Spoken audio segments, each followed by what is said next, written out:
Hello! Welcome sa ating kwentuhan ngayon. Pag-uusapan natin ang ilang sulat na parang mga postcard. Pero, medyo kakaiba. Kasi hindi ito galing sa isang beach o sa isang magandang lugar. Galing ito sa kulungan. At isinulat to ng isang lalaking nagngangalang Pablo. Tara, silipin natin kung anong chika sa mga sulat niya.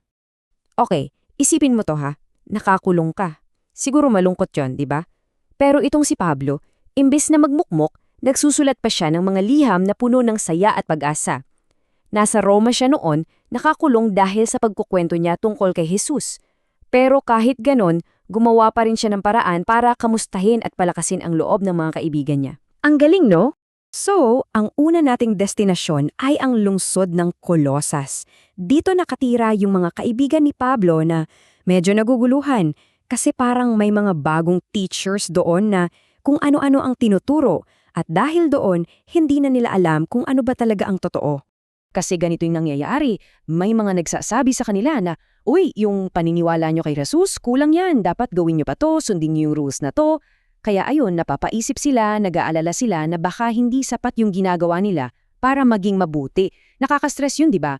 Naku, nakarating agad kay Pablo yung balita na parang may kumakalat na fake news sa Colosas. Kaya naman, sulat agad siya para tulungan silang isort out kung alin ba talaga ang totoo at alin ang, alam mo na, chismis lang. At tingnan nyo naman ang payo niya. Napakasimple lang, di ba? Sa kaliwa, yung totoong mensahe, sa kanan, yung peke. Sabi ni Pablo, wag daw silang magpapadala sa mga magagandang salita at nakakalitong ideya. Kasi parang mga yun, magandang regalo na malaki yung box. Pero pagbukas mo, walang laman. Puro hangin lang. So ano ang pinaka-main point ni Pablo? Ito yon. Si Jesus lang, sapat na. Bakit? Kasi ayon sa kanya, si Jesus ang gumawa ng lahat. Siya ang nagpapanatili ng ayos sa buong universe at siya ang daan pabalik sa Diyos. So kung nasa iyo na ang pinaka-importante sa lahat, bakit ka pa maghahanap ng iba? At para mas madali nilang maintindihan kung paano mamuhay, binigyan pa sila ni Pablo ng isang parang 3-step guide. Simple lang. Number 1, itigil ang mga pangit na ugali, parang paghuhubad ng maruming damit. Number 2, simulan ang mabubuting bagay, parang pagsusuot ng bago at malinis na damit. At number 3, para kumpleto, balutin mo lahat sa pag-ibig. Yun daw ang parang belt na nagpapanatiling maayos ng lahat. O sige, lipat naman tayo sa pangagawang postcard. Ito naman ay para sa mga taga-Filipos. Kung yung sa Colosas ay para iayos ang gulo, ito naman sa Filipos parang isang sulat para sa super close niyang pamilya. Alam mo, itong sulat na to parang isang dambuhalang thank you card kasi yung mga taga-Filipos nagpadala sila ng tulong kay Pablo habang nasa kulungan siya. Pero hindi lang yun. Gusto rin ni Pablo na i-cheer up sila kasi alam niyang super nag-aalala sila para sa kanya at sa kaibigan nilang nagkasakit. Dito napapasok yung nakakabilib. Isipin mo ulit, nasa kulungan ka, pero ikaw pa yung nagtuturo sa mga tao sa labas kung paano maging masaya. Grabe no? Ganyan si Pablo. At dito sa sulat na to, ibinunyag niya ang kanyang sekreto sa tunay na kasiyahan. At heto na, ang kanyang number 1 secret. Sabi niya, magalak kayong lagi. Hindi lang kapag masarap ang ulam o kapag nanalo ka sa laro. Hindi, sabi niya, lagi. At para siguradong naintindihan nila, inulit pa niya. Muli kong sasabihin, magalak kayo. Ganuan ka-importante yon para sa kanya.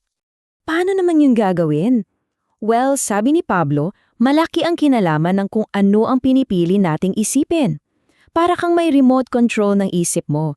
Imbas na ilagay mo sa channel na puro nakakalungkot o nakakainis, ilipat mo raw doon sa channel na ang palabas ay yung mga bagay na totoo, mabuti, maganda, at kapuri-puri. Sige, isipin natin. Ang tagal na ng mga sulat na to, di ba?